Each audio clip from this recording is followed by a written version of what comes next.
Tung, përshëndetje, mirë se erdhët prapë sot këtu me mu, jam Mariana. Më një pauzë pak ma gjatë.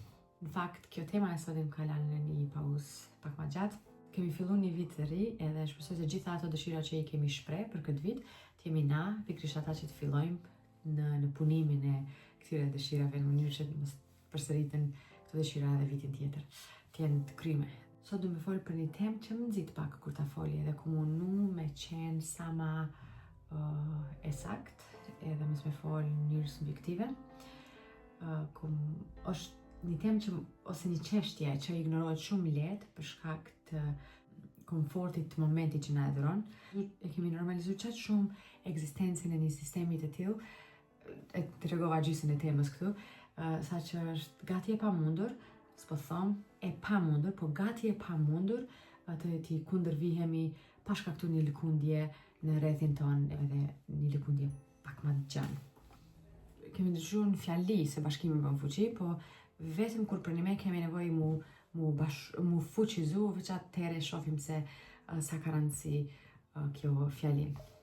Po mundona të shkojmë drejt diçkaje që minimizojmë dëmin në të ardhmen dhe në të njëjtën kohë mirëmbajmë ato të mirat që jenë ekzistente, që veç ekzistojnë sot. Sot do të folë për sistemin shkollor, një sistem i cili me gjeneratat e tëra ka punu ose i ka konstruktu fëmijët për ta plotësuar plan programin, kur në fakt ne duhet me kriju një plan program që t'i plotësojë nevojat e fëmijëve, që t'jetë koherent, racional dhe t'i mbrojë ndryshimet individuale ose nevojat e fëmijëve. Tash me eksperiencë teme si një fëmijë që kam lind në një shtet tjetër, jam rrit në një tjetër dhe kam studiu krejt dikun tjetër, dhe gjithashtu si një nan e 4 fëmijëve, kam pas shumë shkolla të ndryshme, në vende ndryshme dhe në shtete ndryshme. Edhe sipas eksperiencës e observimit tem që kam bën, e kam vrejt se një gjë e kanë të përbashkët dhe pa marrë parasysh se ku kam qenë. Shkollat vinë në kontradikt me principet e veta. Për shembull, përderisa shkolla konsiderohet një vend ku nuk tolerohet ndëshkimi dhe hakmarrja, sistemi shkollor është kompletisht i bazuar në këto dy principe. Ndëshkimin e kemi pa edhe vetë si nxënës, jemi met në orar mas orarit shkollës, ose nuk kemi leju me shku në pushim gjatë se kemi kryer detyrat, ose s'kemi ardhur përgatitur sa duhet, e tjera. Edhe hakmarrje, pra derisa ne fëmijët i shohim si fëmijë që duhet me u eduku, ata e kanë inteligjencën interpersonale shumë të zhvilluar. Pra ata i lexojnë të pashkruarat dhe i dëgjojnë ato të pathënat. Kanë kapacitet ta bëjnë këtë. Edhe sa herë edhe ne, ndoshta si student në kohën tonë, kemi dëshmu një vendim subjektiv veç për motiv hakmarrje, okay?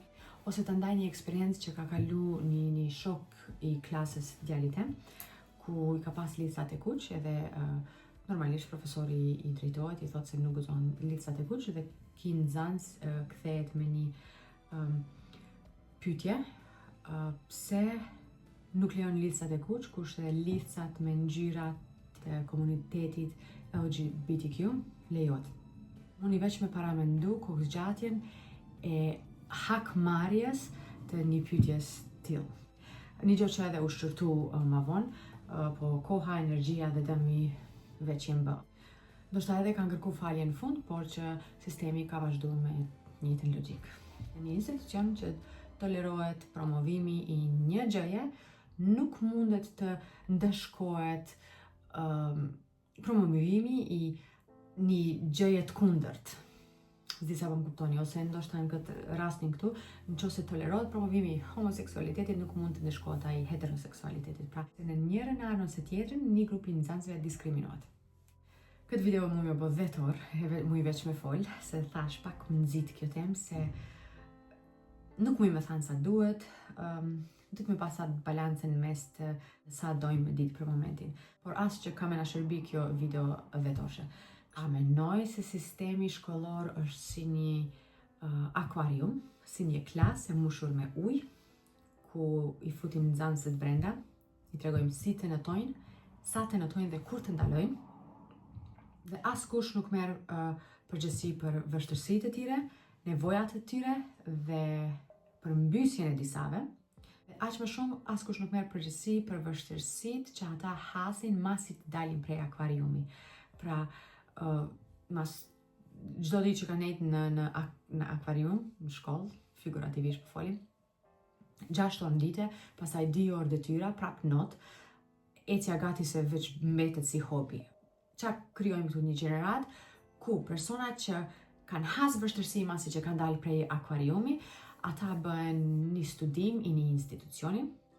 Personi që ka fitu garën, ai bëhet një sklav i një korporate, dhe pse po thëm sklav, se ndoshta ai nuk u fut me dëshirë në atë garë.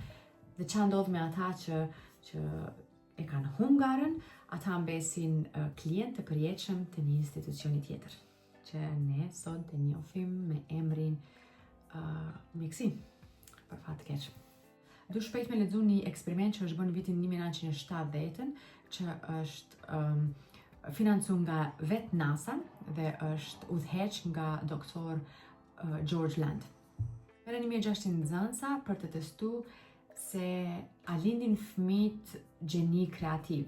98% të nxënësve parashkollor shënojnë gjeniun kreativ. Dhe mas 5 vjetë rikthehet vazhdimi i këtij eksperimenti. Pra në moshën 10 vjeçare janë këta fëmija. Vetëm 30% nxënësve shënojnë gjeniun kreativ. Dhe pastaj në moshën 15 vjeçe, prap mas 5 vjetë, kur këta fëmijë veç kanë qenë 10 vjet në shkollim, 12% të nxënësve shënojnë gjeniun kreativ. Dhe kjo është një zbritje me një ritëm shumë të madh. Dhe normalisht NASA e hub interesin për të vazhduar këtë studim, se ka të regon diçka që nuk ju pëlqen atyre, dhe mbaron eksperimente. Por, falenderojmë doktor George Landin, i cili e ka financu këtë studim, dhe në moshën 20 vjeçe, kur këta fëmijë mbon 20 vjeçar, vetëm 2% të nxënësve shënojnë nivelin kreativ. Ky eksperiment nuk është marrë parasysh në implementimin e kurrikulës të sistemit shkollor, ose nuk është marrë parasysh në mënyrë që të na shërben për gjeneratat e ardhshme, në mënyrë që të kemi diçka më mirë në të ardhmen. Pra në fakt veç është anashkalu. Pra tash a dojmë me ulën e kreativitetit tek fëmijët tonë, sidomos në një kohë që ndryshojnë gjërat shumë shpejt dhe kreativiteti është një shkatësi, është një vlerë esenciale të fëmijës. Ky eksperiment e ka treguar se fëmijët veç lindin me atë dhe nuk mësohet në shkolla, në fakt ajo vetëm shkon edhe dobësohet. Një gjenerat pa kreativitet është një gjenerat e burgosur shpirtërisht. Të fokusohemi në atë se çka ne mujmë me bë për mi mirë mbajt ato vlera që veç fëmia i ka. Detyra jonë si prind është të balancojmë atë që vlerësohet në shoqëri me atë që vlerëson fëmia. Gjithmonë pa kompromis të vlerave njerëzore, që është primare. Është e rëndësishme që t'i lejojmë fëmijët, jo t'i mësojmë se çat mendojmë, por t'i lejojmë ata të shfaqin individualitetin e vet dhe ta mbështesim kreativitetin të ata. Të kundërveprojmë në atë se çka mësojnë, në ato mësimet e gatshme që mësojnë në shkollë me pyetje. Bëjmë pyetje në mënyrë që ata të gjejnë atë kuriozitetin që veç e kanë lanë anash me vite. Jo se s'duhet, jo se s'bën, mos e marre, bëni detyrat, mos ma merr fytyrën e tjera. T'jemi ne ajo gjenerata që i kemi ndigju këto, mos t'jen fëmijët tonë. Ne kemi hinë në një shoqëri që gjithçka ndryshon shumë shpejt, edhe e dim se kreativiteti dhe inteligjenca emocionale janë di vlera shumë të rëndësishme që duhet mi posedu për me qenë suksesshëm në këtë shoqëri që po jetojmë sot, dhe lemon ato që fëmijët tonë kanë me vazhdu. Edhe për fund, nuk po them se shkollimi nuk është i rëndësishëm, po them se mënyra e shkollimit duhet me hec me kohën. Dhe nuk duhet gjithmonë veç me fut gjana të reja në kurrikulën e shkollës, por në fakt ne duhet mi hek disa në mënyrë që të lëmë do hapësirë që fëmijët t'i mirë mbajnë ato shkatësimet e cilat kanë lindë. Dhe për fund du me citu një fjali të dikuj tjetër, që nuk po më kujtohet kush e ka thënë, por që e ka marrë një shembull, edhe ka thënë se nëse sot ne i çojmë fëmijët në shkollë, mi mësu si të ecin, pra bebat në shkollë, për mi mësu si të ecin, pas 100 vjete, ka me lind një ide se beba duhet me shku në shkollë për mu eduku në ecje. Një fjali që e ka peshën e gjithë shka që kom thanu në sot. Kaq për me shpresoj të keni një ditë mirë, një vit mirë, një jetë të mirë.